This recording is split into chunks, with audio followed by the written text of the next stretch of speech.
ಪ್ರಾರ್ಥಿಸೋಣ. ಇವರು ನಮ್ಮ ಮೈಸೂರು ಧರ್ಮಕ್ಷೇತ್ರದ ಪರಿಪಾಲಕರು, ಪ್ರಧಾನ ದೇವಾಲಯದ ಈ ಧರ್ಮಕೇಂದ್ರದ ಪರಿಪಾಲಕರು, ನಮ್ಮ ಕುಟುಂಬಗಳನ್ನು ಮುನ್ನಡೆಸುವಂಥ ಪರಿಪಾಲಕರು. ಇಗೋ ಈ ಸಂತರ ಮೂಲಕ ದೇವರು ಇನ್ನೂ ಹೆಚ್ಚು ಹೆಚ್ಚು ಆಶೀರ್ವಾದವನ್ನು ಕೊಡಲಿ, ನಿರುದ್ಯೋಗಿಗಳಿಗೆ ಉದ್ಯೋಗ ದೊರಕುವಂತೆ ಮಾಡಲಿ, ಬೇಕಾದಂಥ ಆತ್ಮಸ್ಥೈರ್ಯ, ಪ್ರಾಮಾಣಿಕ ಸೇವಾ ಕಾರ್ಯವನ್ನು ಮಾಡುವಂಥ ಆ ಒಂದು ಅನುಗ್ರಹವನ್ನು ನೀಡಲಿ ಅಂತ ಹೇಳಿ ಈ ಬಲಿಪೂಜೆಯಲ್ಲಿ ಪ್ರಾರ್ಥಿಸೋಣ. ಬಲಿಪೂಜೆಯನ್ನು ಯೋಗ್ಯ ರೀತಿಯಲ್ಲಿ ಅರ್ಪಿಸೋಣ. ಮಾಡಿದ ಪಾಪಗಳನ್ನೆಲ್ಲ ನೆನೆಸಿಕೊಂಡು ದೇವರಿಂದ ಕ್ಷಮೆಯನ್ನು ಯಾಚಿಸೋಣ.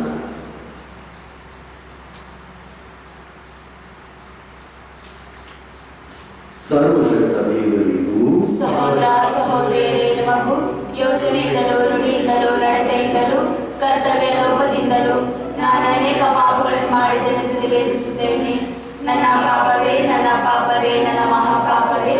ಆದ್ದರಿಂದ ಸದಾ ಕಂಕಿಯಾದ ಸಂತ ಮರಿಯಮ್ಮನವರನ್ನು, ಸಕಲ ದೇವದೂತರನ್ನು, ಸಂತರನ್ನು, ಸಹೋದರ ಸಹೋದರಿಯರೇ, ನಿಮ್ಮನ್ನು ನನಗಾಗಿ ನಮ್ಮ ಪ್ರಭು ದೇವರನ್ನು ಪ್ರಾರ್ಥಿಸಬೇಕೆಂದು ಬೇಡಿಕೊಳ್ಳುತ್ತೇನೆ. ಸರ್ವಶಕ್ತ ದೇವರು ನಮಗೆ ದಯ ತೋರಿಸಿ ನಮ್ಮ ಪಾಪಗಳನ್ನು ಕ್ಷಮಿಸಿ ನಮ್ಮನ್ನು ನಿತ್ಯ ಜೀವಕ್ಕೆ ಕರೆದೊಯ್ಯಲಿ. ಆಮೆನ್.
ಸರ್ವ ಸೃಷ್ಟಿಕರ್ತ ದೇವರೇ, ಕೆಲಸ ಮಾಡಬೇಕೆಂಬ ಕರ್ತವ್ಯವನ್ನು ಮಾನವ ಕುಲಕ್ಕೆ ವಿಧಿಸಿದ್ದೀರಿ. ಸಂತ ಜೋಸೇಫರ ಆದರ್ಶದಿಂದಲೂ ಆಶ್ರಯದಿಂದಲೂ ನೀವು ವಿಧಿಸಿರುವ ಕಾರ್ಯಗಳನ್ನು ಪೂರ್ಣಗೊಳಿಸುತ್ತಾ ನೀವು ವಾಗ್ದಾನಿಸುವ ಸಂಭಾವನೆಗಳನ್ನು ನಾವು ಪಡೆಯುವಂತೆ ದೈಹಿಕ ಕರುಣಿಸಿರಿ. ನಿಮ್ಮೊಂದಿಗೆ ಪವಿತ್ರಾತ್ಮೈಕ್ಯದಲ್ಲಿ ದೇವರಾಗಿ ಯುಗಯುಗಾಂತರಕ್ಕೂ ಜೀವಿಸಿ ಆಳುವ ನಮ್ಮ ಪ್ರಭು ನಿಮ್ಮ ಪುತ್ರರಾಗಿರುವ ಯೇಸು ಕ್ರಿಸ್ತರ ಮುಖಾಂತರ ನಿಮ್ಮನ್ನು ಪ್ರಾರ್ಥಿಸುತ್ತೇವೆ.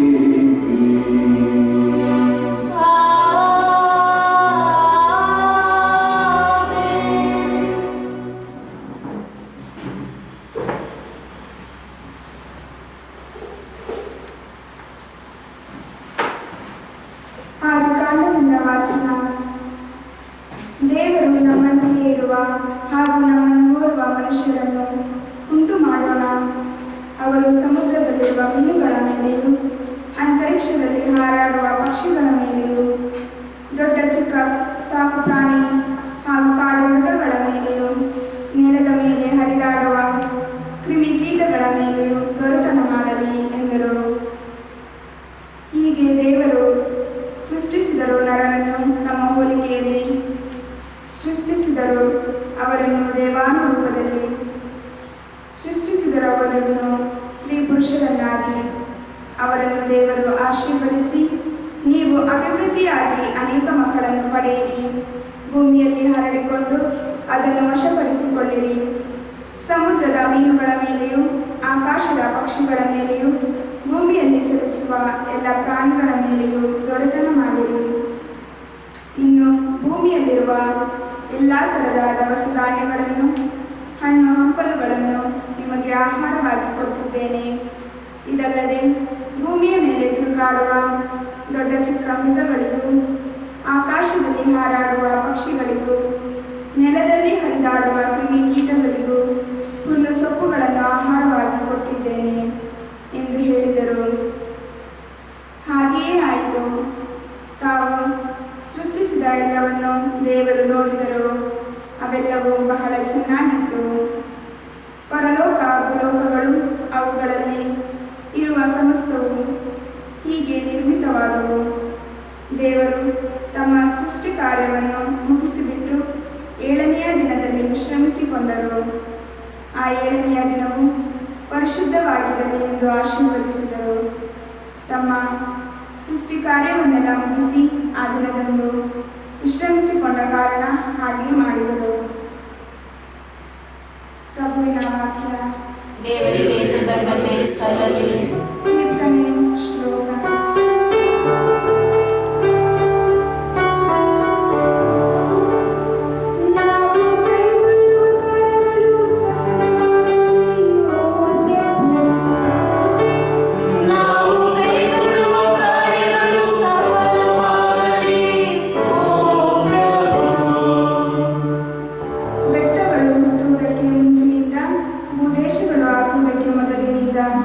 ನೀ ನಮಗೆ ದೇವರು ಯುಗ ಯುಗಗಳಿಂದ. ಶ್ಲೋಕ.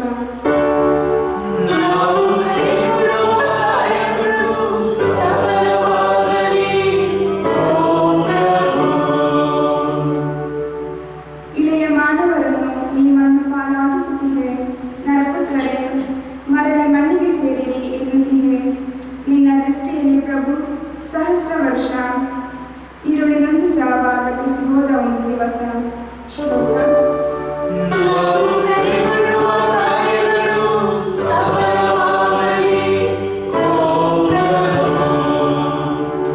ಜೀವನಾವಧಿಯನ್ನು ಲೆಕ್ಕಿಸುವುದನ್ನು ನಮಗೆ ಕಲಿಸು. ಈ ಪರಿಜ್ಞಾನವುಳ್ಳಂತ ಹೃದಯವನ್ನು ನೀ ಕರುಣಿಸು. ಪ್ರಭು, ತಿರುಗಿ ಬಾ. ಕೋಪವೆಷ್ಟರ ತನಕ ನಿನ್ನ ಸೇವಕರ ಮೇಲಿರಲಿ ಮರುಕ. ಶ್ಲೋಕ.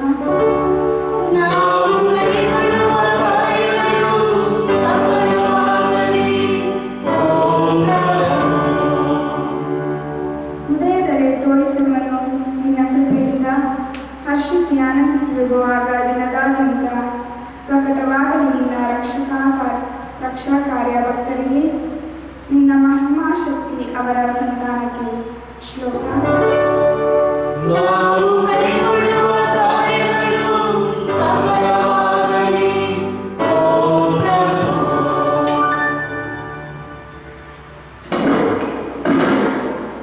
ಎರಡನೆಯ ವಚನ. ಸಂತ ಪೌಲನು ಕೊಲೊಸ್ಸೆರಿಗೆ ಬರೆದ ಪತ್ರದಿಂದ ವಚನ. ನೀವು ಮಾಡಿದರೂ ಪೂರ್ಣ ಮನಸ್ಸಿನಿಂದ ಮಾಡಿ, ಮನುಷ್ಯರನ್ನು ಮೆಚ್ಚುವುದಕ್ಕಾಗಿ ಅಲ್ಲ, ಪ್ರಭುವನ್ನು ಮೆಚ್ಚುವುದಕ್ಕಾಗಿ ಮಾಡಿ. ಸಹೋದರರೇ, ಎಲ್ಲಕ್ಕಿಂತ ಮಿಗಿಲಾಗಿ ನಿಮ್ಮಲ್ಲಿ ಪ್ರೀತಿ ಇರಲಿ. ಪ್ರೀತಿಯ ಸಮಸ್ತವನ್ನು ಸಂಪೂರ್ಣಗೊಳಿಸುವ ಬಂಧನ.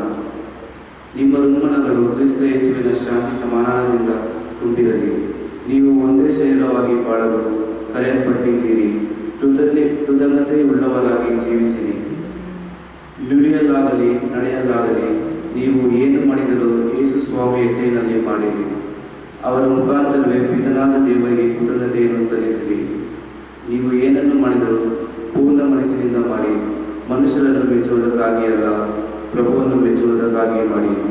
ಅದೇ ಪ್ರತಿಫಲವಾಗಿ ಪ್ರಭುವಿನಿಂದ ನೀವು ಸ್ವರ್ಗೀಯ ಬಾಧ್ಯತೆಯನ್ನು ಪಡೆಯುವಿರೆಂದು ನಿಮಗೆ ತಿಳಿದೇ ಇದೆ. ದೇವರ ವಾಕ್ಯವಿದು. ದೇವರಿಗೆ ಕೃತಜ್ಞತೆ ಸಲ್ಲಲಿ. ಘೋಷಣೆ.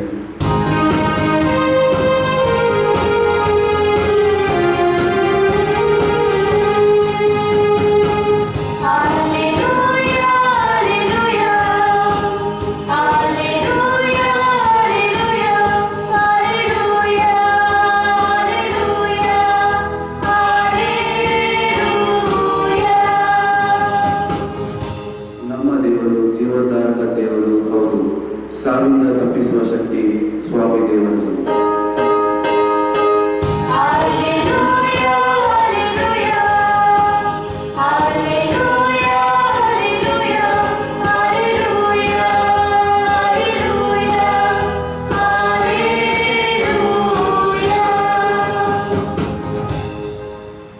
ಪ್ರಭು ನಿಮ್ಮೊಡನೆ ಇರಲಿ.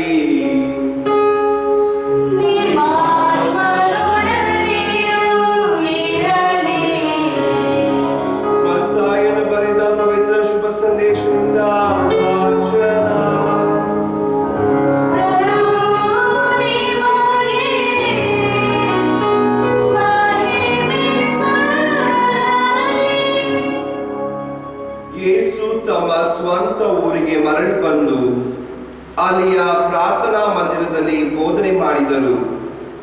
ಅದನ್ನು ಕೇಳುತ್ತಿದ್ದ ಜನರು ಆಶ್ಚರ್ಯಚಕಿತರಾಗಿ, ಈ ಪರಿಜ್ಞಾನ ಇವನೆಲ್ಲಿಂದ ಬಂತು? ಈ ಮಹತ್ ಕಾರ್ಯಗಳನ್ನು ಇವನು ಮಾಡುವುದಾದರೂ ಹೇಗೆ? ಇವನು ಆ ಬಡಗಿಯ ಮಗನಲ್ಲವೇ? ಮರಿಯಳು ಇವನ ತಾಯಲ್ಲವೇ? ಯಾಕೋಬ, ಜೋಸೆಫ್, ಸಿಮೋನ, ಯೂದ ಇವರು ಇವನ ಸಹೋದರರಲ್ಲವೇ? ಇವನ ಸಹೋದರಿಯರೆಲ್ಲ ಇಲ್ಲೇ ವಾಸ ಮಾಡುತ್ತಿರಲಿಲ್ಲವೇ? ಹಾಗಾದರೆ ಇವನಿಗೆ ಇದೆಲ್ಲ ಎಲ್ಲಿಂದ ಬಂತು ಎಂದು ಮಾತನಾಡಿಕೊಂಡು ಯೇಸುವನ್ನು ತಿರಸ್ಕರಿಸಿದರು. ಅವರಿಗೆ ಯೇಸು, ಪ್ರವಾದಿಗೆ ಬೇರೆ ಎಲ್ಲಿಯಾದರೂ ಗೌರವ ದೊರಕಿತು, ಆದರೆ ಸ್ವಗ್ರಾಮದಲ್ಲಿ ಹಾಗೂ ಸ್ವಗೃಹದಲ್ಲಿ ಮಾತ್ರ ಗೌರವ ದೊರಕದು ಎಂದು ಹೇಳಿದರು. ಅವರ ಅವಿಶ್ವಾಸದ ಕಾರಣ ಯೇಸು ಅದ್ಭುತ ಕಾರ್ಯಗಳನ್ನು ಅಲ್ಲಿ ಹೆಚ್ಚಾಗಿ ಮಾಡಲಿಲ್ಲ. ಪ್ರಭು ಕ್ರಿಸ್ತರ ಶುಭ ಸಂದೇಶ. ಕ್ರಿಸ್ತರೇ ನಿಮಗೆ ಸ್ತುತಿ ಸಲ್ಲಲಿ.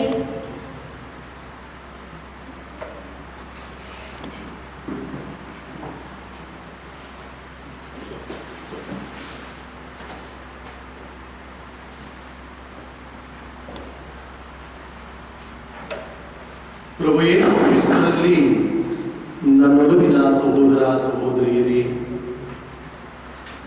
ಮೊಟ್ಟ ಮೊದಲು ಕಾರ್ಮಿಕರ ಪರಿಪಾಲಕರಾದಂಥ ಸಂತ ಜೋಸೆಫರ ಹಬ್ಬದ ಶುಭಾಶಯಗಳನ್ನು ನಿಮಗೆ ಕೋರುತ್ತೇನೆ. ದೇವರು ನಮ್ಮ ಎಲ್ಲರನ್ನು ಆಶೀರ್ವದಿಸಲಿ, ವಿಶೇಷವಾಗಿ ಕಾರ್ಮಿಕರನ್ನು ಆಶೀರ್ವದಿಸಲಿ, ನಮ್ಮ ಧರ್ಮಕ್ಷೇತ್ರವನ್ನು ಆಶೀರ್ವದಿಸಲಿ, ಈ ಪ್ರಧಾನ ದೇವಾಲಯದ ಧರ್ಮ ಕೇಂದ್ರವನ್ನು ಆಶೀರ್ವದಿಸಲಿ, ಪ್ರತಿಯೊಂದು ಕುಟುಂಬವನ್ನು ಆಶೀರ್ವದಿಸಿ ಮುನ್ನಡೆಸಲಿ ಎಂದು ಹೇಳಿ ಈ ಬಲಿಪೂಜೆಯಲ್ಲಿ ನಾನು ನಿಮಗಾಗಿ ಪ್ರಾರ್ಥಿಸುತ್ತೇನೆ. ಪ್ರಿಯರೇ, ಮನುಷ್ಯರಾಗಿ ಹುಟ್ಟಿ ಬಾಳುವಂಥವರು ನಾವು ಒಂದಲ್ಲ ಒಂದು ರೀತಿಯಲ್ಲಿ ಕಾರ್ಮಿಕರೇ. ಯಾವುದಾದ್ರೂ ಒಂದು ಕೆಲಸವನ್ನು ನಾವು ಮಾಡಲೇಬೇಕು. ನಮ್ಮ ಜೀವನಕ್ಕಾಗಿ, ಕುಟುಂಬದ ಅಗತ್ಯಕ್ಕಾಗಿ, ಕಾರ್ಮಿಕರಾಗಿ ಒಂದಲ್ಲ ಒಂದು ರೀತಿಯಲ್ಲಿ ನಾವು ಕೆಲಸ ಮಾಡಲೇಬೇಕು. ಒಂದಿಷ್ಟು ಸಂಪಾದನೆಯನ್ನ ನಾವು ಗಳಿಸಲೇಬೇಕು. ದೇವರು ಈ ರೀತಿ ನಮ್ಮ ಅನುದಿನದ ಜೀವನವನ್ನ ಸಾಗಿಸಬೇಕು ಅಂತೇಳಿ ಮಾಡಿಕೊಟ್ಟಿದ್ದಾರೆ. ಇವತ್ತು ಕಾರ್ಮಿಕರ ದಿನಾಚರಣೆ. ಸಂತ ಜೋಸೆಫರನ್ನು ಆದರ್ಶ ವ್ಯಕ್ತಿಯಾಗಿ ನಮ್ಮೆಲ್ಲರಿಗೂ ಧರ್ಮಸಭೆ ನೀಡುತ್ತಿದೆ. ಏಕೆಂದರೆ ಅವರು ಕೂಡ ಒಂದು ಕುಟುಂಬದ ಜವಾಬ್ದಾರಿಯನ್ನು ವಹಿಸಿದ್ದರು. ಸಂತ ಜೋಸೆಫರು, ಮಾತೆ ಮರಿಯಳು ಹಾಗೂ ಯೇಸು ಈ ಪವಿತ್ರ ಕುಟುಂಬದ ಜವಾಬ್ದಾರಿಯನ್ನು ವಹಿಸಿ ಅವರು ಬಡಗಿಯ ಒಂದು ಕೆಲಸವನ್ನು ಮಾಡುತ್ತಾ, ಕಾರ್ಪೆಂಟರ್ ಕೆಲಸ ಮಾಡುತ್ತಾ ತನ್ನ ಕುಟುಂಬ, ಅವರು ಸಾಕು ತಂದೆಯಾಗಿದ್ದರೂ ಕೂಡ ತನ್ನ ಕುಟುಂಬವನ್ನು ಜವಾಬ್ದಾರಿಯುತವಾಗಿ ಅವರು ಮುನ್ನಡೆಸಿದರು. ಒಂದು 2-3 ಮುಖ್ಯವಾದ ವಿಷಯಗಳನ್ನ ನಾವೆಲ್ಲರೂ ಧ್ಯಾನಿಸಬೇಕು. ಮೊದಲನೇದಾಗಿ ಸಂತ ಜೋಸೆಫರ ಬಗ್ಗೆ. ಸಂತ ಜೋಸೆಫರ ಬಗ್ಗೆ ಪವಿತ್ರ ಬೈಬಲ್ನಲ್ಲಿ ತುಂಬಾ ಹೇಳಿಲ್ಲ. ಎಲ್ಲೋ ಇಲ್ಲಿ ಅಲ್ಲಿ ಅನ್ಕೊಂಡು 2-3 ಸ್ಥಳದಲ್ಲಿ ಅವರ ರೆಫರೆನ್ಸ್ ಇದೆ ಹೊಸ ಒಡಂಬಡಿಕೆಯಲ್ಲಿ. ಅವರ ಬಗ್ಗೆ ಮಾತನಾಡುವಾಗ ಪವಿತ್ರ ಬೈಬಲ್ ಹೇಳುವಂತ ಒಂದೇ ಒಂದು ಪದ, ಆಳವಾದಂತ ಅರ್ಥವನ್ನು ಕೊಡುವಂತ ಆ ಒಂದು ಪದ, ಅವರು ನೀತಿವಂತರಾಗಿದ್ದರು. He was a just man. ಅವರು ನೀತಿವಂತರಾಗಿದ್ದರು ಅಂತ ಹೇಳುವಾಗ ಈ ಪದದಲ್ಲಿ ನೀತಿವಂತ ಎಷ್ಟು ಆಳವಾದ ಅರ್ಥವಿದೆ. ಒಬ್ಬ ನೀತಿವಂತನು ಯಾರು? ಒಬ್ಬ ನೀತಿವಂತನು ಅಂತ ಹೇಳಬೇಕು ಅಂದ್ರೆ ಆತನ ವ್ಯಕ್ತಿತ್ವದಲ್ಲಿ ಅನೇಕ ಒಳ್ಳೆಯ ವಿಷಯಗಳು ಇರಲೇಬೇಕು. ಅವನು ದೇವರ ಭಕ್ತನಾಗಿರುತ್ತಾನೆ, ದೈವ ಭಯದಲ್ಲಿ ಬಾಳುವವನಾಗಿರುತ್ತಾನೆ, ಒಂದಿಷ್ಟು ಪ್ರಾಮಾಣಿಕ ನಿಷ್ಠಾ ಜೀವನವನ್ನು ಜೀವಿಸ್ತಾನೆ, ಜನರಿಗಾಗಿ ಜೀವಿಸುವುದಿಲ್ಲ. ಜನ ಏನ್ ಹೇಳ್ತಾರೆ, ಜನ ಮೆಚ್ಚಬೇಕು, ಜನರು ನೋಡಿ ಚಪ್ಪಾಳೆ ತಟ್ಟಬೇಕು, ಇದಕ್ಕಾಗಿ ಅಲ್ಲ. ಆತ್ಮಸಾಕ್ಷಿಗೆ ವಿರುದ್ಧವಾಗಿ ನಡೆದುಕೊಳ್ಳುವುದಿಲ್ಲ. ದೈವ ಭಯ ಅಂತ ಒಂದು ಕಡೆ ಇರುತ್ತೆ, ದೇವರ ಚಿತ್ತ ಅಂತ ಇನ್ನೊಂದು ಕಡೆ ಇರುತ್ತೆ, ಒಂದಿಷ್ಟು ಧಾರ್ಮಿಕ ಆಚಾರ ವಿಚಾರಗಳು ಅಂತ ಇರ್ತವೆ. ಇವೆಲ್ಲವನ್ನು ಅವನು ಅಳವಡಿಸಿ ಏನ್ ಮಾಡ್ತಾನೆ, ಜನರಿಗೆ ಒಳಿತನ್ನೇ ಮಾಡ್ತಾನೆ. ತಾನೊಂದಿಷ್ಟು ಕಷ್ಟಪಟ್ಟರೂ ಪರವಾಗಿಲ್ಲ, ತನಗೊಂದಿಷ್ಟು ನಷ್ಟ ಆದ್ರೂ ಪರವಾಗಿಲ್ಲ, ನೀತಿವಂತನಾಗಿ ಯಾರಿಗೆ ಏನು ಸಲ್ಲಬೇಕು, ಯಾರಿಗೆ ಏನು ಕೊಡಬೇಕು ಇವುಗಳನ್ನ ಪರಿಪಾಲಿಸ್ತಾನೆ. ತನಗೆ ತೊಂದರೆ ಆದರೂ ಪರವಾಗಿಲ್ಲ, ತನಗೆ ಸ್ವಲ್ಪ ಹಿಂಸೆ ಆದರೂ ಪರವಾಗಿಲ್ಲ, ಇತರರಿಗಾಗಿ. ಬೈಬಲ್ನಲ್ಲಿ ಹಳೆ ಒಡಂಬಡಿಕೆಯಲ್ಲಿ ಪ್ರವಾದಿ ಒಬ್ಬ ನೀತಿವಂತನ ಬಗ್ಗೆ ಹೀಗೆ ವಿವರಿಸ್ತಾರೆ. Who is a just man. ಒಂದು ಹೋಲಿಕೆಯನ್ನ ನೀಡಿ ವಿವರಿಸ್ತಾರೆ. ಒಬ್ಬ ನೀತಿವಂತನು ಯಾಗುತ್ತೆ? ಹರಿಯುವ ತೊರೆಯ ಬದಿಯಲ್ಲಿ ನೆಡಲ್ಪಟ್ಟಿರುವಂತ ಮರ. ಹರಿಯುವ ತೊರೆ, ಒಂದು ನದಿ ಹರಿತಿದೆ, ಅದರ ಬದಿಯಲ್ಲಿ ಆ ಪಕ್ಕದಲ್ಲೇ ಒಂದು ಮರ ಇದೆಯಲ್ಲ, ಅದಕ್ಕೆ ಹೋಲಿಕೆ ಮಾಡ್ತಾರೆ ನೀತಿವಂತನು. ಹರಿಯುವ ತೊರೆಯ ಬದಿಯಲ್ಲಿ ನೆಡಲ್ಪಟ್ಟಂತ ಮರ ಹೇಗಿರುತ್ತೆ? ಯಾವಾಗಲೂ ಹಸಿರಾಗಿರುತ್ತೆ, ಒಣಗೋದಿಲ್ಲ. ಬಿಸಿಲು ಎಷ್ಟು ಹೊಡೆದ್ರು ಅದು ಒಣಗೋದಿಲ್ಲ. ಯಾಕಂದ್ರೆ ಅದಕ್ಕೆ ನೀರು ಸಪೋರ್ಟ್ ಆಗಿರುತ್ತೆ, ಹಸಿರಾಗಿರುತ್ತೆ, ಆರೋಗ್ಯವಾಗಿರುತ್ತೆ.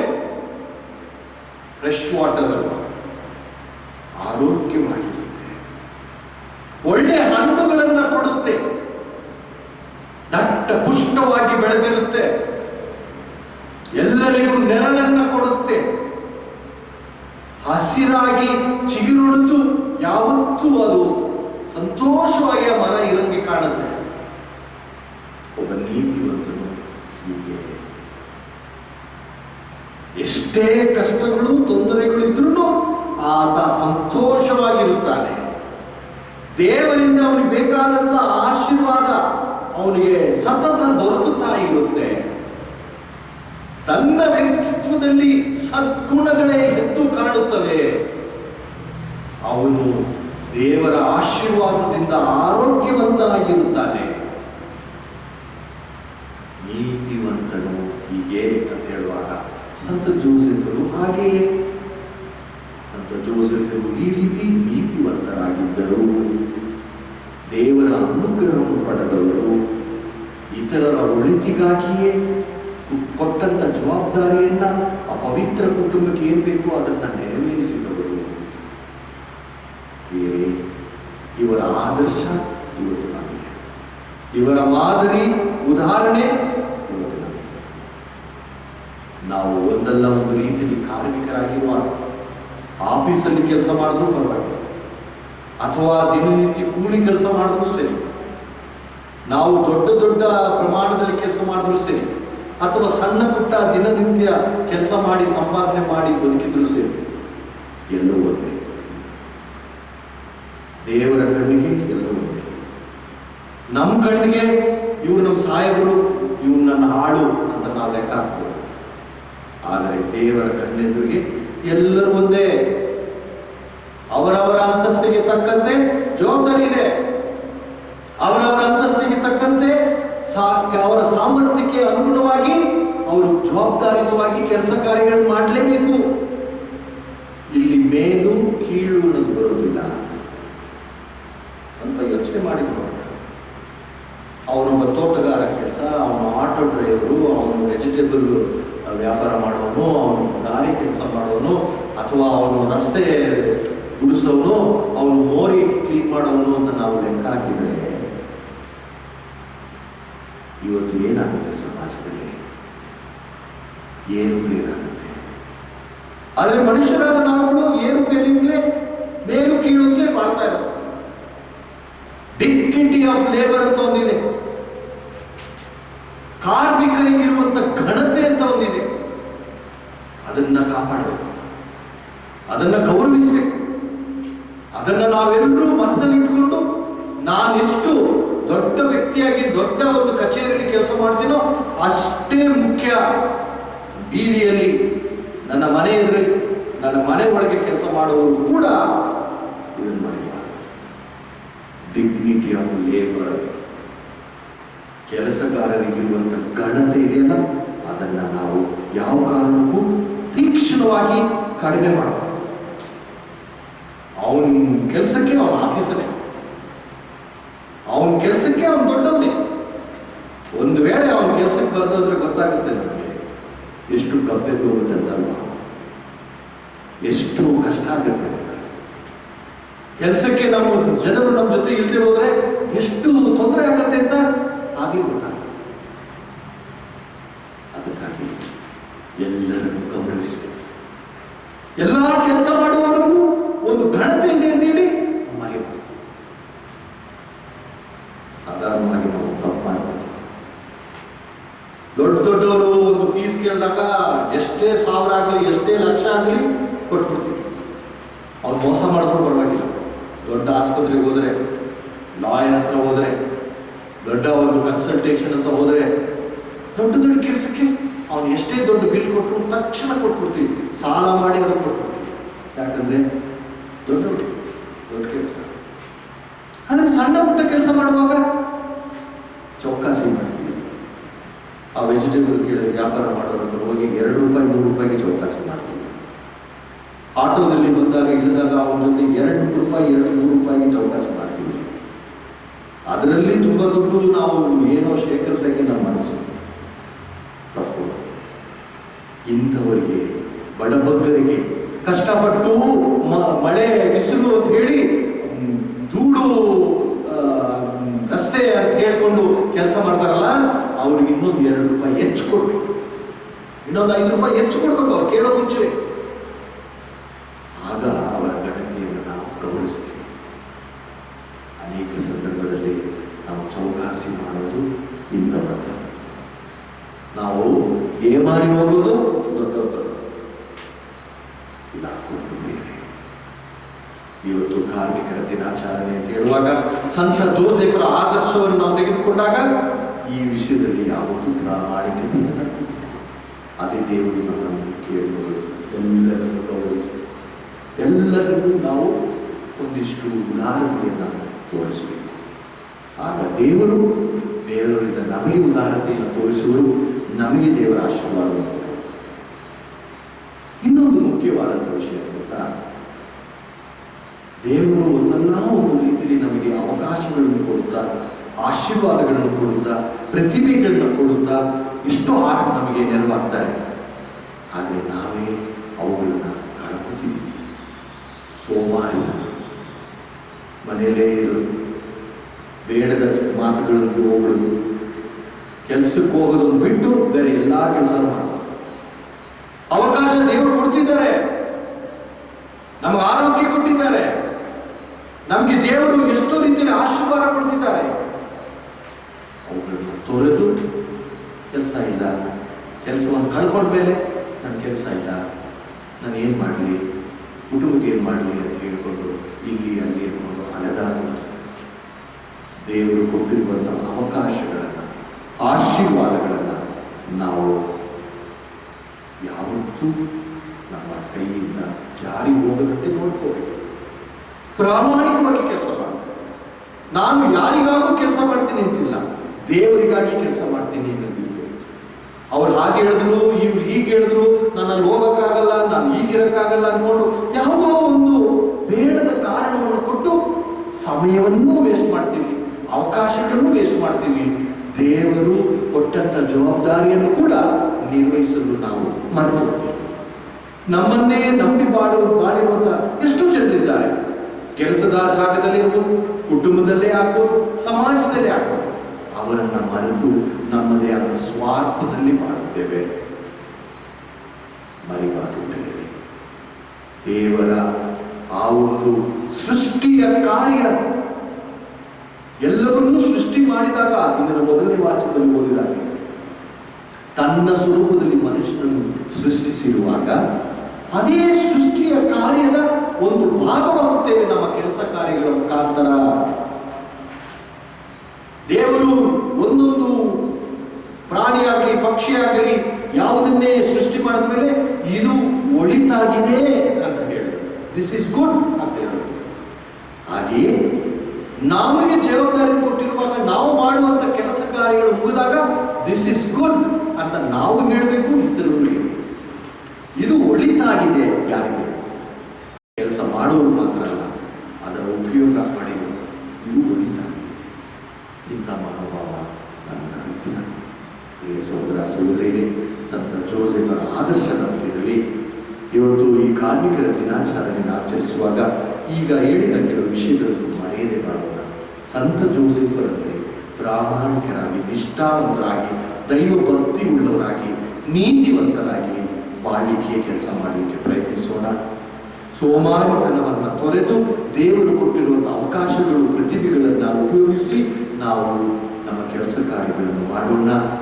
ಅಷ್ಟು ಮಾತ್ರವಲ್ಲ, ಎಲ್ಲರಿಗೂ ಒಂದು ಅಂತಸ್ತಿದೆ, ಗೌರವಿದೆ ಅಂತ ಹೇಳಿ ಆ ಡಿಗ್ನಿಟಿ ಆಫ್ ಲೇಬರ್, ಘನತೆಯನ್ನು ಕಾಪಾಡಲಿಕ್ಕೆ ನಾವು ಮುಂದೋಗೋಣ. ಬಡವರು ಹಾಗೂ ನಿರ್ಗತಿಗಳು ಇವರ ಬಗ್ಗೆ ಹೆಚ್ಚು ಕಾಳಜಿ ವಹಿಸಿ ಒಂದಿಷ್ಟು ಉದಾರತೆಯನ್ನು ನಾವು ತೋರ್ಪಡಿಸೋಣ. ದೇವರು ಈ ಅಭಿಪ್ರಾಯಗಳನ್ನ ನಮಗೆ ನೆರವೇರಿಸಿಕೊಡಲಿ ಅಂತ ಹೇಳಿ ಈ ಬಲಿಪೂಜೆಯಲ್ಲಿ ನಾವು ಪ್ರಾರ್ಥಿಸೋಣ.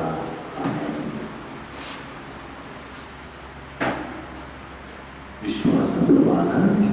ಸ್ವರ್ಗವನ್ನು, ಗೋಚರವಾದುದನ್ನು, ಅಗೋಚರವಾದುದನ್ನು, ಸರ್ವವನ್ನು ಸೃಷ್ಟಿಸಿದ ಸರ್ವಶಕ್ತ ಪಿತನಾದ ಏಕ ದೇವರನ್ನು ವಿಶ್ವಾಸುತ್ತೇನೆ. ಸಕಲ ಯುಗಗಳ ಮುನ್ನ ಪಿತನಿಂದ ಜನಿಸಿದ ಏಕಮಾತ್ರ ದೇವಪುತ್ರ ಪ್ರಭು ಯೇಸು ಕ್ರಿಸ್ತರನ್ನು ವಿಶ್ವಾಸುತ್ತೇನೆ.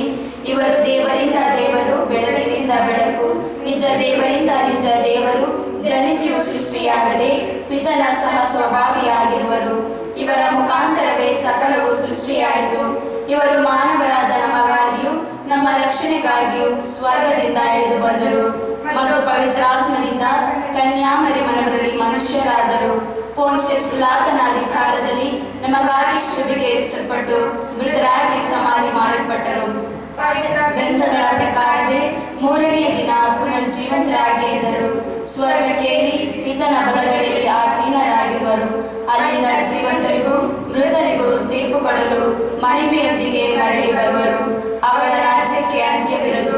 ಪಿತನಿಂದಲೂ ಸುತನಿಂದಲೂ ಹೊರಡುವ ಪ್ರಭುವು ಜೀವದಾತರು ಆಗಿರುವ ಪವಿತ್ರಾತ್ಮರನ್ನು ವಿಶ್ವಾಸಿಸುತ್ತೇನೆ. ಪ್ರವಾದಿಗಳ ಮುಖಾಂತರ ಮಾತನಾಡಿದ ಇವರು ಪಿತಾ ಮತ್ತು ಸುತನೊಡನೆ ಒಂದಾಗಿ ಆರಾಧನೆಯನ್ನು ಮಹಿಮೆಯನ್ನು ಪಡೆಯುತ್ತಾರೆ. ಏಕ ಪವಿತ್ರ ಕಥೋಲಿಕ ಮತ್ತು ಪ್ರೇಷಿತ ಧರ್ಮಸಭೆಯನ್ನು ವಿಶ್ವಾಸಿಸುತ್ತೇನೆ. ಪಾಪ ಪರಿಹಾರಕ್ಕಾಗಿ ಒಂದೇ ದೀಕ್ಷಾ ಸ್ನಾನ ಇರುವುದೆಂದು ನಿವೇದಿಸುತ್ತೇನೆ. ಮೃತರ ಪುನರುತ್ಥಾನವನ್ನು ಬರಲಿರುವ ಮರುಲೋಕ ಜೀವನವನ್ನು ನಿರೀಕ್ಷಿಸುತ್ತೇನೆ. ಆಮೇನ್.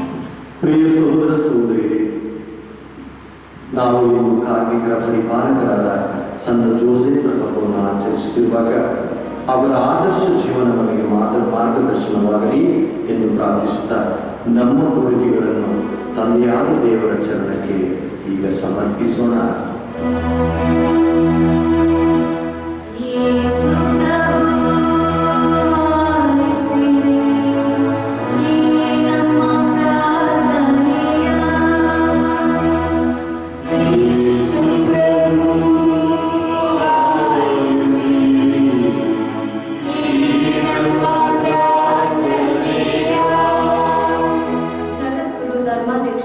ಗುರುಗಳು ಹಾಗೂ ಧಾರ್ಮಿಕ ಸಹೋದರ ಸಹೋದರಿಯರು ಸಂತರ ಆದರ್ಶವನ್ನು ಕಣ್ಮುಂದರಿಸಿಕೊಂಡು ಮುಂದೆ ಹೆಜ್ಜೆ ಇಡುವಂತಾಗಲೆಂದು ಪ್ರಾರ್ಥಿಸೋಣ.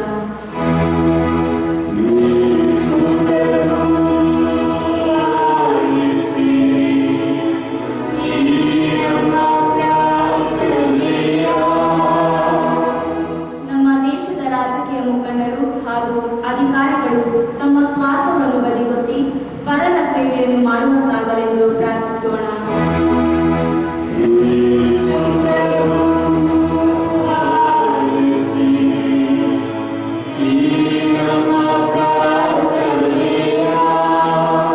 ನಮ್ಮ ಧರ್ಮ ಕೇಂದ್ರದ ಮಕ್ಕಳು, ಯುವಕ ಯುವತಿಯರು ಸಂತರನ್ನು ಪ್ರೀತಿಸಿ ಅವರ ಜೀವನದಿಂದ ಪ್ರೇರಿತರಾಗಿ ಧರ್ಮಸಭೆಯ ಒಳ್ಳೆಯ ಮಕ್ಕಳಾಗಿ ಬದುಕಿ ಬಾಳುವಂತಾಗಲೆಂದು ಪ್ರಾರ್ಥಿಸೋಣ.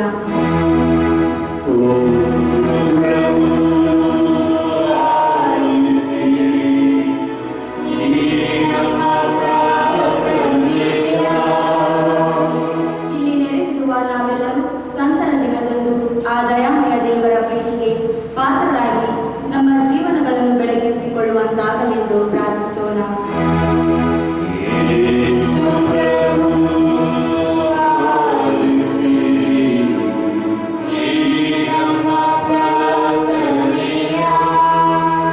ಇಂದು ಕೊರೋನಾ ವೈರಸ್ನಿಂದ ತತ್ತರಿಸಿ ಹೋಗಿರುವ ನಮ್ಮ ಇಡೀ ವಿಶ್ವಕ್ಕಾಗಿ ಪ್ರಾರ್ಥಿಸೋಣ. ದಯಾಮಯ ದೇವರು ಎಲ್ಲರನ್ನು ಸಂತೈಸಿ ಸಂರಕ್ಷಿಸಲೆಂದು ಪ್ರಾರ್ಥಿಸೋಣ.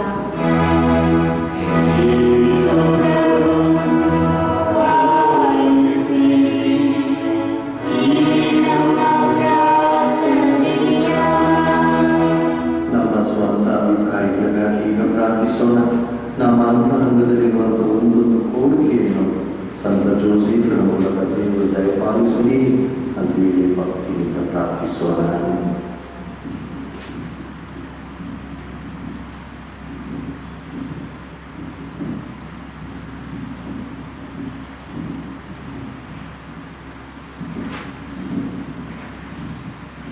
ದಯಾಮಯ ತಂದೆಯೇ, ನಮ್ಮ ಕೋರಿಕೆಗಳನ್ನು ದುಃಖ ದುಗಡುಗಳನ್ನು ನಿಮಗೆ ಸಮರ್ಪಿಸುತ್ತಿದ್ದೇವೆ. ಇವೆಲ್ಲವನ್ನು ಈಡೇರಿಸಬೇಕೆಂದು ನಮ್ಮ ಪ್ರಭು ಯೇಸು ಕ್ರಿಸ್ತರ ಮುಖಾಂತರ ನಿಮ್ಮನ್ನು ಪ್ರಾರ್ಥಿಸುತ್ತೇವೆ. ಆಮೆನ್.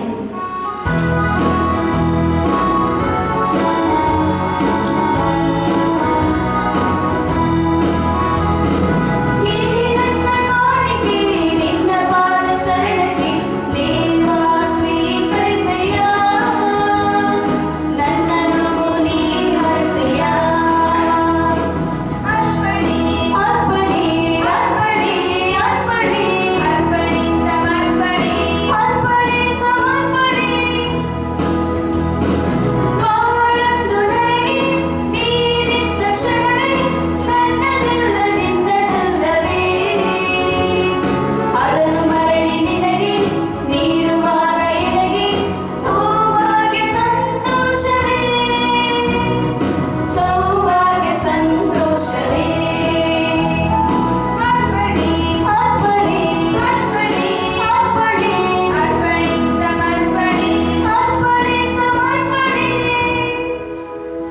ಸಹೋದರ ಸಹೋದರಿಯರೇ, ನನ್ನ ಮತ್ತು ನಿಮ್ಮ ಈ ಬಲಿಯರ್ಪಣೆ ಸರ್ವಶಕ್ತ ಪಿತನಾದ ದೇವರಿಗೆ ಒಪ್ಪಿಗಾಗುವಂತೆ ಪ್ರಾರ್ಥಿಸಿರಿ. ಪ್ರಭು ತಮ್ಮ ನಾಮದ ಸ್ತುತಿ ಹಾಗೂ ಮಹಿಮೆಗಾಗಿಯೂ ನಮ್ಮ ಮತ್ತು ತಮ್ಮ ಈ ಬೌದ್ಧ ಧರ್ಮ ಸಭೆಯ ಒಳಿತಿಗಾಗಿಯೂ ಈ ಬಲಿಯನ್ನು ನಿಮ್ಮ ಕರಗಳಿಂದ ಸ್ವೀಕರಿಸಿರಿ. ದೇವರೇ, ಸಂಪೂರ್ಣ ದಯಾಳುಕಿಯೇ, ಸಂತ ಜೋಸೆಫರ ಸ್ಮರಣಾರ್ಥ ನಾವು ನಿಮ್ಮ ಮಹಿಮಾ ಸನ್ನಿಧಿಗೆ ತಂದಿರುವ ಈ ಕಾಣಿಕೆಗಳನ್ನು ದಯೆಯಿಂದ ವೀಕ್ಷಿಸಿರಿ. ನಾವು ಅರ್ಪಿಸುತ್ತಿರುವ ಈ ಕೊಡುಗೆಗಳು ನಿಮಗೆ ಮೊರೆ ಇಡುವ ಭಕ್ತರೆಲ್ಲರಿಗೆ ಸಂರಕ್ಷಣೆಯ ಸಾಧನಗಳಾಗುವಂತೆ ದಯೆಯಿಂದ ಅನುಗ್ರಹಿಸಿರಿ. ನಮ್ಮ ಪ್ರಭು ಯೇಸು ಕ್ರಿಸ್ತರ ಮುಖಾಂತರ ನಿಮ್ಮನ್ನು ಪ್ರಾರ್ಥಿಸುತ್ತೇವೆ. ಆಮೆನ್. ಪ್ರಭು ನಿಮ್ಮೊಡನೆ ಇರಲಿ.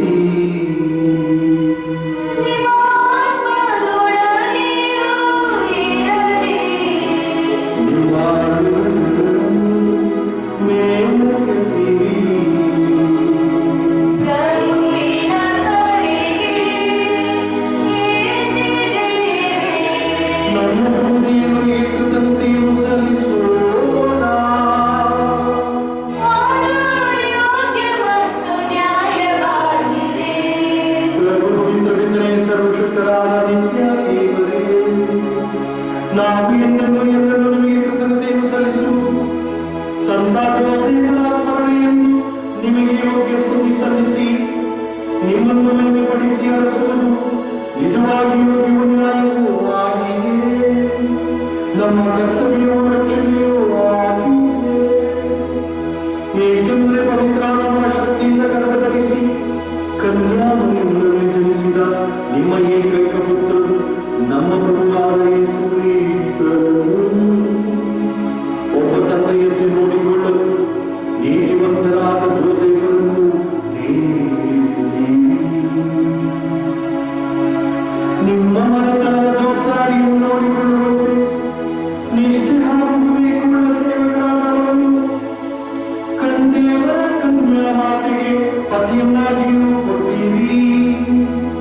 ಅವರ ಮುಖಾಂತರ ದೂತರು ನಿಮ್ಮ ಮಹಿಮೆಯನ್ನು ಸಲ್ಲಿಸುತ್ತಾರೆ, ಪ್ರಬುದ್ಧ ದೂತರು ಆರಾಧಿಸುತ್ತಾರೆ, ಶಕ್ತ ದೂತರು ನಿಮ್ಮ ಸನ್ನಿಧಿಯಲ್ಲಿ ನಡುಗುತ್ತಾರೆ. ಸ್ವರ್ಗವು ಸ್ವರ್ಗೀಯ ಸದ್ಗುಣಗಳು ಪುನೀತ ಸರಾಫಿಂಗಳು ಸಂತೋಷದಿಂದ ಒಂದು ಕೂಡಿ ನಿಮ್ಮನ್ನು ಭಜಿಸುತ್ತದೆ. ನಮ್ಮ ಸ್ವರಗಳನ್ನು ಅವರ ಸ್ವರಗಳಿಗೆ ಸೇರಿಸಿ ಎಂದು ಪ್ರಾರ್ಥಿಸುತ್ತಾ ದೀನ ಸ್ತುತಿಯಿಂದ ಘೋಷಿಸುತ್ತೇವೆ.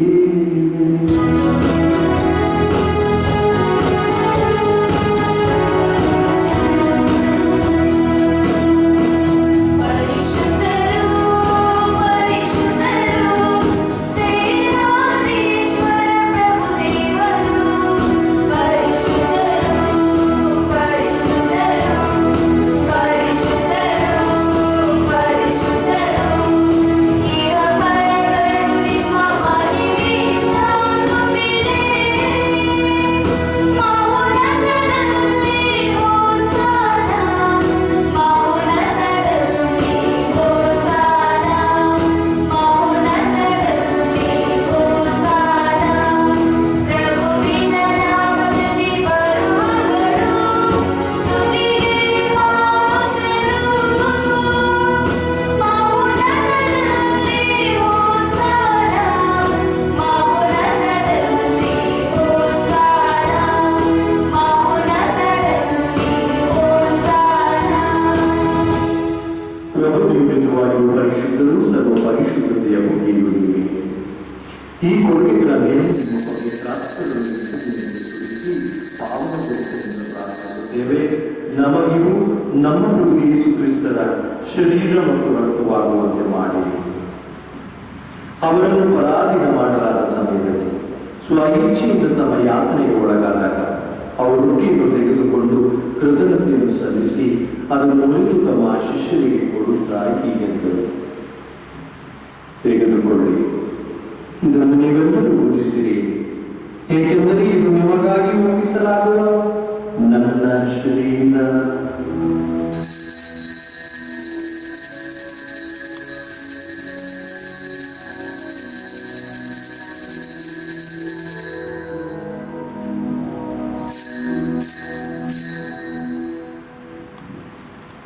ಅಂತೆಯೇ ಭೋಜನದ ಅಂತ್ಯದಲ್ಲಿ ಅವರು ಪಾತ್ರೆಯನ್ನು ತೆಗೆದುಕೊಂಡು ಮತ್ತೊಮ್ಮೆ ನಿಮಗೆ ಕೃತಜ್ಞತೆಯನ್ನು ಸಲ್ಲಿಸಿ ತಮ್ಮ ಶಿಷ್ಯರಿಗೆ ಕೊಡುತ್ತಾ ಹೀಗೆಂದರು, ತೆಗೆದುಕೊಳ್ಳಿ ಮತ್ತು ಇದರಿಂದ ನೀವೆಲ್ಲರೂ ಪಾನ ಮಾಡಿ, ಏಕೆಂದರೆ ಇದು ಹೊಸ ಮತ್ತು ಅನಂತ ಒಡಂಬಡಿಕೆಯ ನನ್ನ ರಕ್ತದ ಪಾತ್ರೆ. ಈ ರಕ್ತವು ನಿಮ್ಮ ಮತ್ತು ಅನೇಕರ ಪಾಪಗಳ ಪರಿಹಾರಕ್ಕಾಗಿ ಸುರಿಸಲಾಗುವುದು. ಇದನ್ನು ನನ್ನ ಸ್ಮರಣೆಗಾಗಿ ಮಾಡಿ.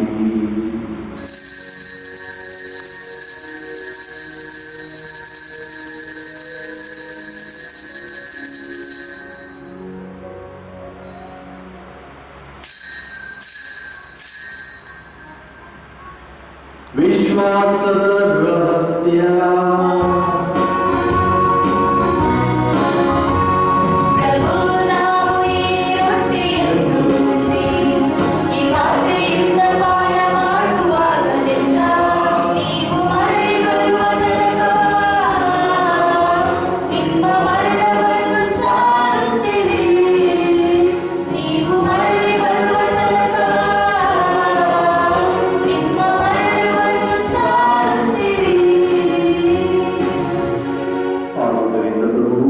ನಿಮ್ಮ ಸಮ್ಮುಖದಲ್ಲಿ ನಿಂತು ಸೇವೆ ಸಲ್ಲಿಸಲು ನಮ್ಮನ್ನು ಯೋಗ್ಯರೆಂದು ಪರಿಗಣಿಸಿದ್ದಕ್ಕಾಗಿ ನಿಮಗೆ ಕೃತಜ್ಞತೆಯನ್ನು ಸಲ್ಲಿಸುತ್ತೇವೆ.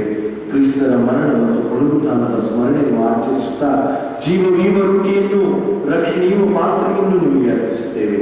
ಕ್ರಿಸ್ತರ ಶರೀರ ಮತ್ತು ರಕ್ತದಲ್ಲಿ ಪಾಲ್ಗೊಳ್ಳುವ ನಮ್ಮನ್ನು ಪವಿತ್ರಾತ್ಮನು ಒಂದುಗೂಡಿಸಬೇಕೆಂದು ನಿಮ್ಮನ್ನು ವಿನಯದಿಂದ ವಿನಯಿಸುತ್ತೇವೆ.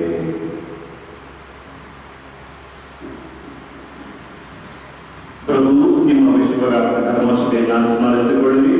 ನಮ್ಮ ವಿಶ್ವಗುರು ಫ್ರಾನ್ಸಿಸ್ ಅವರೊಂದಿಗೂ, ನಮ್ಮ ಧರ್ಮಾಧ್ಯಕ್ಷ ಕೆ ವಿಲಿಯಂ ಅವರೊಂದಿಗೂ, ಸಕಲ ಯಾಜಕರೊಂದಿಗೂ ಅದನ್ನು ಪ್ರೀತಿಯ ಪರಿಪೂರ್ಣತೆಗೆ ಮುನ್ನಡೆಸಿರಿ.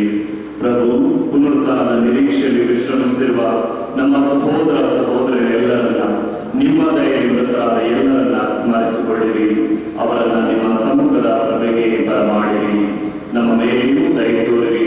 ದೇವಮಾತೆ ಪೂಜ್ಯ ಕನ್ಯಾ ಮರಿಯಮ್ಮನವರೊಂದಿಗೂ, ಆಕೆಯ ಪತಿ ಸಂತ ಜೋಸೆಫರೊಂದಿಗೂ, ಪುನೀತ ಪ್ರೇಷಿತರೊಂದಿಗೂ, ಎಲ್ಲಾ ಕಾಲಗಳಲ್ಲಿ ನಿಮ್ಮ ಮೆಚ್ಚುಗೆಗೆ ಪಾತ್ರರಾದ ಸಕಲ ಸಂತರೊಂದಿಗೂ, ಇಂದು ನಾವು ವಿಶೇಷವಾಗಿ ಗೌರವಿಸುವ ಸಂತ ಜೋಸೆಫರೊಂದಿಗೂ ನಾವು ನಿತ್ಯ ಜೀವನದಲ್ಲಿ ಸಹಭಾಗಿಗಳಾಗಿ ನಿಮ್ಮನ್ನು ಸ್ತುತಿಸಿ ಮಹಿಮೆಪಡಿಸುವಂತೆ ನಿಮ್ಮ ಪುತ್ರ ಯೇಸು ಕ್ರಿಸ್ತರ ಮುಖಾಂತರ ನಿಮ್ಮನ್ನು ಪ್ರಾರ್ಥಿಸುತ್ತೇವೆ.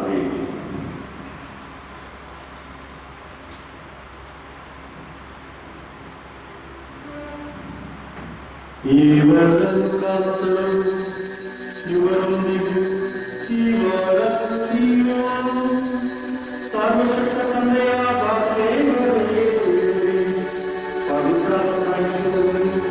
ಸರ್ವಗೌರವ ಮಹಿಮೆಯು ಯುಗಯುಗಾಂತರಕ್ಕೂ ನಿಮಗೆ ಸಲ್ಲುವುದು.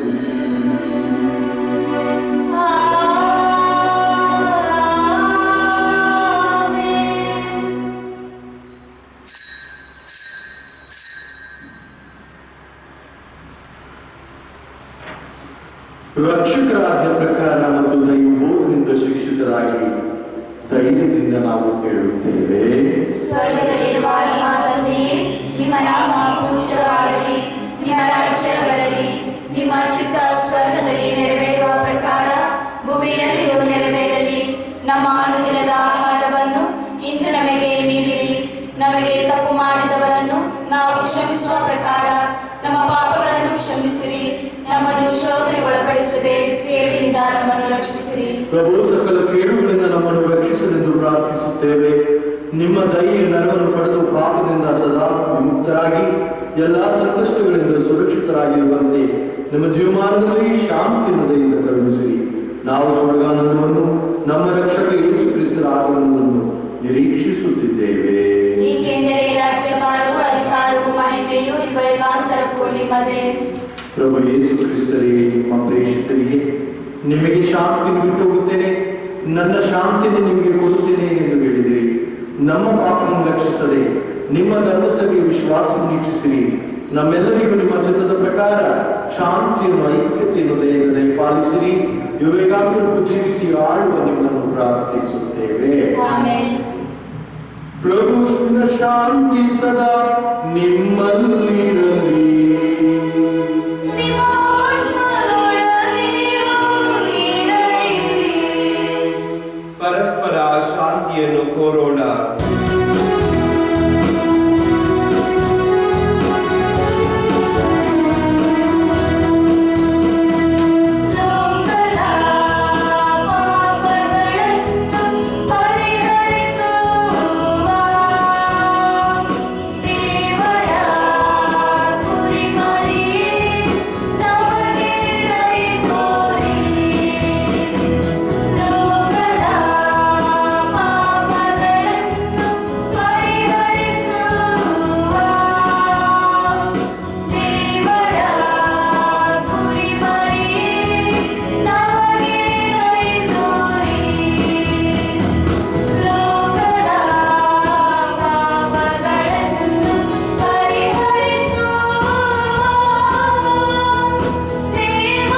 ದೇವರ ಕುರಿಮರಿ, ಇಗೋ ಇವರೇ ಲೋಕದ ಪಾಪಗಳನ್ನು ಪರಿಹರಿಸುವರು.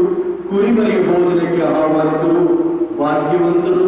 ಪ್ರಭು ತಾವು ನನ್ನ ಮನೆಯನ್ನು ಪ್ರವೇಶಿಸಲು ನಾನು ಪಾತ್ರನಲ್ಲ, ಆದರೆ ತಾವು ಒಂದೇ ಒಂದು ಮಾತನ್ನು ನುಡಿಯಿರಿ, ನನ್ನ ಆತ್ಮವು ಸ್ವಸ್ಥವಾಗುವುದು.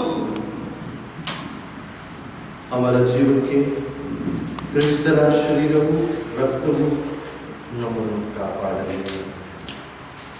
ಆಧ್ಯಾತ್ಮಿಕ ಪರಮ ಪ್ರಸಾದ ಸ್ವೀಕಾರ ಪ್ರಾರ್ಥನೆ. ಪ್ರಭುವೇ, ನೀವು ನನ್ನ ಮನೆಗೆ ಪ್ರವೇಶಿಸಲು ನಾನು ಪಾತ್ರನಲ್ಲ, ಆದರೂ ತಾವು ಒಂದೇ ಒಂದು ಮಾತನ್ನು ನುಡಿಯಿರಿ ಎಂದು ಪ್ರಾರ್ಥಿಸಿದ ಶತಾಧಿಪತಿಯಂತೆ ನಾವು ಈಗ ನಿಮ್ಮ ಪವಿತ್ರ ಪಾದಕ್ಕೆ ಶರಣಾಗಿ ಪ್ರಾರ್ಥಿಸುತ್ತೇವೆ. ಪ್ರಿಯ ಯೇಸುವೆ, ನಾವು ಅಯೋಗ್ಯರಾಗಿದ್ದರೂ ನಮ್ಮ ಅಯೋಗ್ಯತೆಯನ್ನು ಲೆಕ್ಕಿಸದೆ ನಮ್ಮ ಹೃದಯಗಳಿಗೆ ಆಗಮಿಸಿರಿ. ನಿಮ್ಮ ಪ್ರೀತಿಯಲ್ಲೂ ಅನುಗ್ರಹದಲ್ಲೂ ನಾವು ನೆಲೆಸಲು ನಮ್ಮಲ್ಲಿ ಬನ್ನಿ. ನಿಮ್ಮ ಮಕ್ಕಳಾಗಿ ಜೀವಂತ ಸಾಕ್ಷಿಗಳಾಗಿ ನಿಮ್ಮ ಶುಭ ಸಂದೇಶದಂತೆ ಜೀವಿಸುವವರಾಗಿ ನಮ್ಮನ್ನು ಮಾರ್ಪಡಿಸಲು ಬನ್ನಿ. ತಂದೆಯ ಚಿತ್ತದಂತೆ ಜೀವಿಸಲು ನಮಗೆ ನೆರವಾಗಲು ಬನ್ನಿ. ಸತ್ಕ್ರಿಯೆಗಳನ್ನು ಮಾಡಲು ಆಸಕ್ತಿಯುಳ್ಳವರಾಗಿ ಎಲ್ಲ ಕೇಡುಗಳಿಂದಲೂ ಬಿಡುಗಡೆ ಹೊಂದಿದವರಾಗಿ ಜೀವಿಸಲು ನಮ್ಮನ್ನು ಮುನ್ನಡೆಸಲು ಬನ್ನಿ. ಎಲ್ಲ ಒಳಿತಿನಿಂದಲೂ ವರದಾನಗಳಿಂದಲೂ ನಮ್ಮನ್ನು ತುಂಬಿಸಲು ಬನ್ನಿ. ಆಮೆನ್.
ಪ್ರಭು, ಸ್ವರ್ಗೀಯ ಆನಂದಗಳಿಂದ ನಮ್ಮನ್ನು ಪೋಷಿಸಿದ್ದೀರಿ.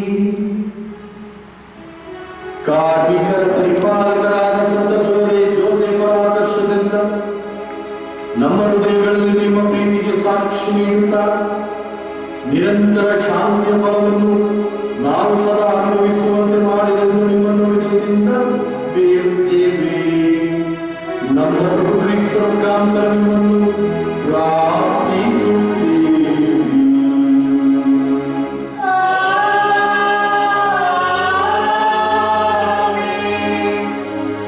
ಪ್ರಭು ನಿಮ್ಮೊಡನೆ ಇರಲಿ.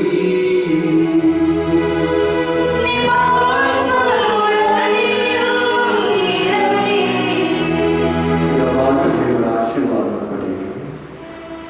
ಸರ್ವಶಕ್ತ ದೇವರು ಕರುಣೆಯಿಂದ ನಿಮ್ಮನ್ನು ಆಶೀರ್ವದಿಸಿ ರಕ್ಷಣದಾಯಕ ಸುಜ್ಞಾನವನ್ನು ನಿಮ್ಮ ಮೇಲೆ ಸುರಿಸಲಿ.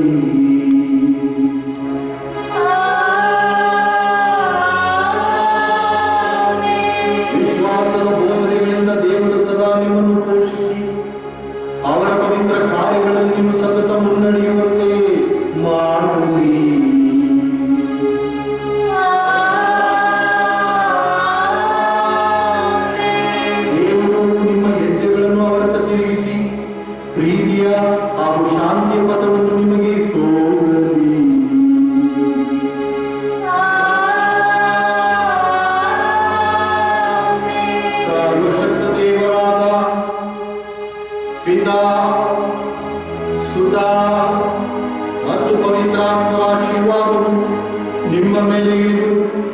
ಸದಾ ನೆಲೆಸಲಿ.